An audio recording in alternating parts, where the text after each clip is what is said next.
Alrighty, so the Spurs are going on to the NBA Finals, and what a game it was. We needed this. A game 7, a close game 7. We haven't had one this season, and this game delivered from the start until near the end. The last couple minutes, okay, Spurs were winning it, but until up to very near the end when Casey Wallace hit a couple big shots to get the Thunder within striking distance, this was a game. And the first person that I think we have to take a look at here is going to be Victor Wembanyama, the big baguette, the Frenchman who lives down in San Antonio. He anchored the defense. He delivered time and time again. He came out this game aggressive, decisive. He was hot. He hit a couple threes. He was good on defense. He was effective on defense. He intimidated the other team, and he just did what you expect your superstar to do. Looking at the stats, it wasn't the craziest game out of him, to be completely honest, but he did put up 22 and 7 with 2 assists, 1 turnover, but efficient.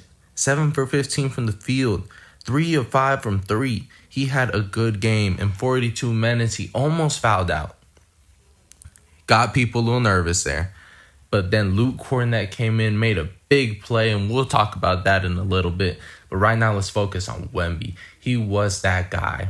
He took the reins, he took control of this team, and he delivered. He showed why he is the leader of this team and the reason that San Antonio is this ahead of schedule. The next guy I want to take a look at here is going to be De'Aaron Fox, the veteran star point guard for the Spurs. This dude has not had a good series. I'm going to just keep it a buck with y'all. Obviously, he started out the series. He was injured the first couple of games, came back in game 3, had a couple decent plays that game, but then I believe it was game 6, he went cold. I do remember that. Game 6, he went incredibly cold. Game 4 and 5, he played halfway decent. It wasn't insane, but he has not had a good series. You could tell he was injured. You could tell he was feeling it on that ankle. But this game, we saw the reason why this dude is their starting point guard, why this dude is an all-star, why this guy is one of the leaders of this team, and why this team needs a man like De'Aaron Fox. They pass him the ball every time things were getting out of hand, especially there in the middle of the game. De'Aaron Fox came up big. He'd go in, drive in, get a nice easy shot, go in, do a little spin fadeaway, make the 2. He hit a couple big-time threes, but he controlled this game. Every time it looked like the Thunder were coming back, Thunder went on the run. I believe the Thunder even took the lead there in the third quarter at one point. De'Aaron Fox settled the team down. He didn't have any insane turnovers. He doesn't lose control of the ball. He has a great handle, and he just knows what to do. He's been there before. He's a leader. He's clean. He knows what he's doing, and it shows. The team needs a guy like him, and boy, did he show up today. Without De'Aaron Fox, I don't think they could have won this game. Up next is the man that I have called the X factor of this team time and time again this series, Devin Vassell. In this game, he didn't have a huge game, honestly. He had 11 points, pretty poor efficiency, especially from 3. He only went 1 for 6. But this dude is an energy player. This dude is an aggressive player. And this whole series, whether it be a clutch 3 at a moment when they really needed it, a little mid-range, get to your spot and just hit the jumper, or even the huge blocks that he has had throughout this series. But Devin Vassell has been huge for this Spurs team. Then let's have a look at one of the 2 youngins who has balled out all series long, and that is going to be Stephon Castle. This dude showed up today. 16 points, 7 of 15 from the field. Yes, he had 6 turnovers and 6 assists. This is much more similar to his game 1 and 2 stats without De'Aaron Fox, where he was the primary ball handler, and they were attacking him every time he had that ball. But this dude is huge. His defense against SGA was insane. He's the only person that I've seen truly be able to bother this man. And the energy that he plays with, the physicality that he plays with. Yes, it gets the best of him sometimes, but he's young. He has time to learn to control it, and he has teammates like Dylan Harper who are willing to fly to the ground and hold him down just to keep him in this game. But Stefan Castle has been huge, and Area 51, as I've said many times on this channel, has a chance to rule the NBA for the next decade plus.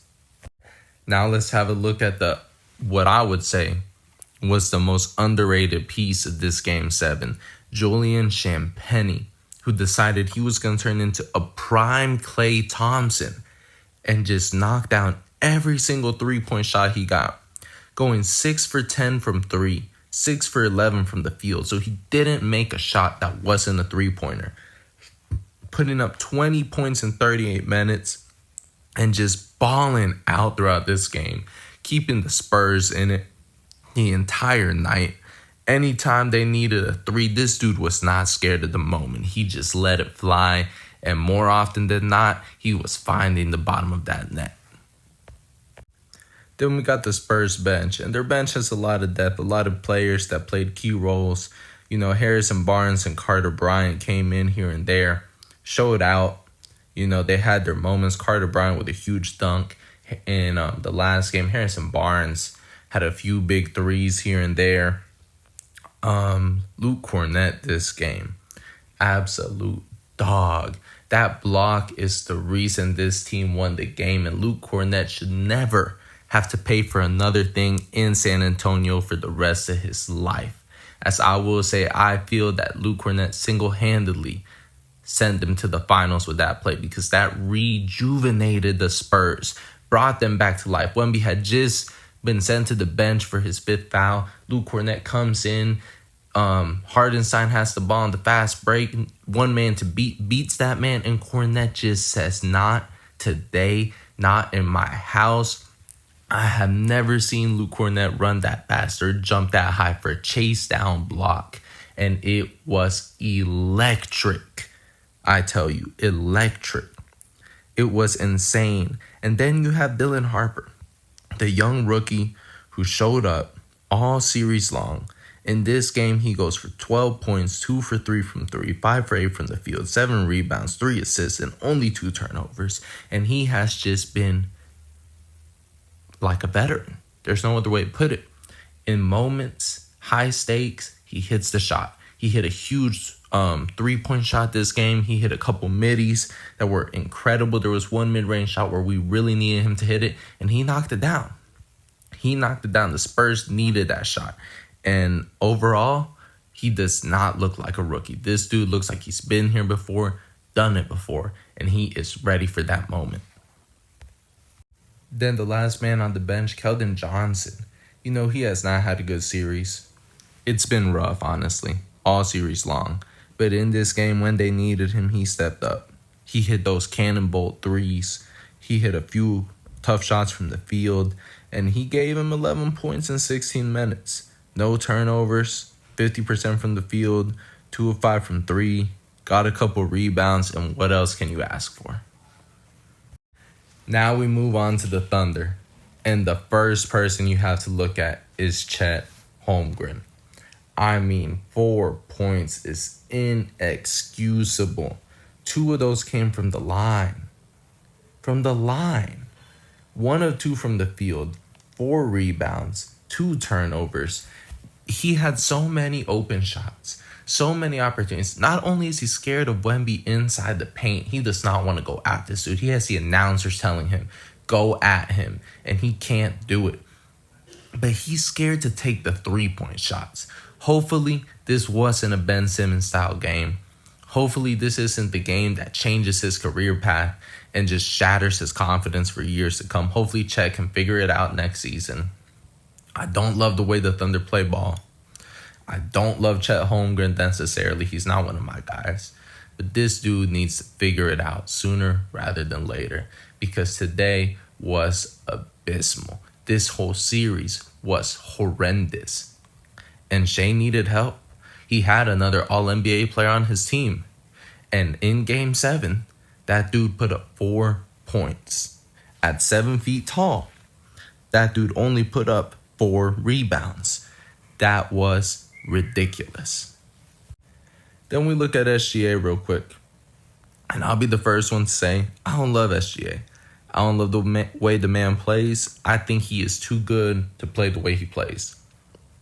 I don't think he's a bad player. I think he's an excellent player, which is why I hate the fact he's over there flopping like a dolphin every time he takes a midi. But this game, he played right. He played ethical. He played good basketball. Yeah, he went to the free throw line a lot, but he was drawing contact in a legitimate way. He wasn't just flopping around. He put up 35 on over 50% from the field, 2 of 5 from 3 in 43 minutes. He also had 4 rebounds, 9 assists, and only 3 turnovers. And he was the only creator on his team. Yet he managed to keep this team in his game. To keep his team in the game throughout the entirety of the game, almost until that final whistle. On his own, his All-NBA teammate put up a goose egg, just absolute did nothing. His other All-NBA teammate is injured. The other creator in AJ Mitchell is injured, and it just did not go well for SGA. He did his best. He honestly showed us the reason he was a 2-time MVP. He showed us he is that guy. But without help, no one in the NBA has ever been able to win it all. And this last game, this whole series, SGA really didn't get that help. And then the rest of the Thunder's team, they had a great bench. Caruso had one of the best series of his career, I would say, personally. However, this game, he really ain't do much, He did put up 12 points. Decent shooting from the field, terrible shooting from 3. Jay Will, quality 11 points. This series, he's been a sharp shooter. Kenrich Williams hit, I believe it was a big 3, or it might have just been a 2-pointer. He might have actually not done much this game. I think last game was when he did better. Jared McCain was the only other real creator. He's not a great ball handler, but he does get hot. He gets streaky. He did put up 12 on decent shooting from the field, 5 of 12 with 2 of 7 from the 3. But it just, without Jalen Williams, without J-Dub, and without AJ Mitchell, this team is just not that dangerous. With SGA, on any given night, they can beat anyone. Because like I said, SGA showed us why he is a 2-time MVP. However, in its best of 7 series against the best of the best teams, I don't think the Thunder can win without J-Dub or AJ Mitchell. I think if the Thunder would have made it past this round, gone into the finals, faced the Knicks, and J-Dub would have still been hurt, AJ Mitchell would have still been out, I think the Knicks can beat the Thunder. So honestly, I don't know what they need to do, because Chet Holmgren is supposed to be that guy.